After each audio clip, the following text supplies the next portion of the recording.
France, en fait, c'est pas toujours facile de trouver des stages et encore moins des apprentissages, en fait, dans les casernes de pompiers, parce qu'une partie, c'est des professionnels.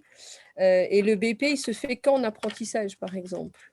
Donc, au moins cette période-là, c'est au moins 15 jours, vraiment, pour eux, c'est un complément de formation. Et puis, parce que le système d'organisation des pompiers n'est pas le même entre les différents pays européens.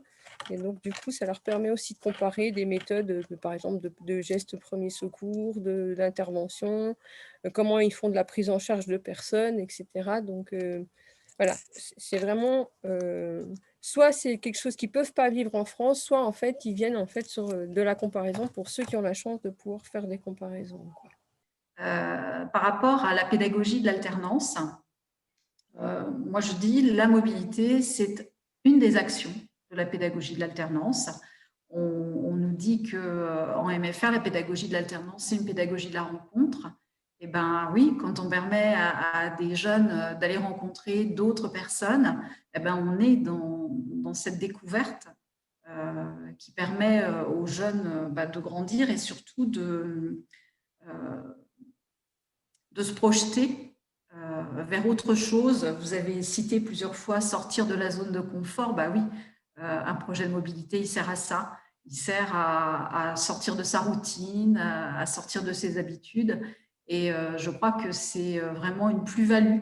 Parce que finalement, si on se pose la question, à quoi sert la formation? Alors, bah, oui, c'est sûr, on est dans des formations professionnelles, on se prépare à un métier, mais l'ambition des MFR, elle va au-delà.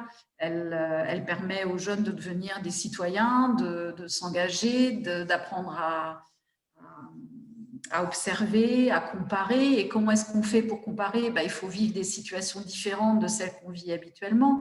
Donc, une mobilité permet ça. Et puis surtout, quand vous l'avez dit, au retour,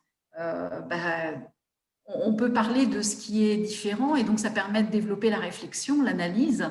Ils ont un rapport de stage qui est fait. Donc, alors, c'est vraiment le plan d'études classique MFR. Hein, c'est eux les questions qui se posent.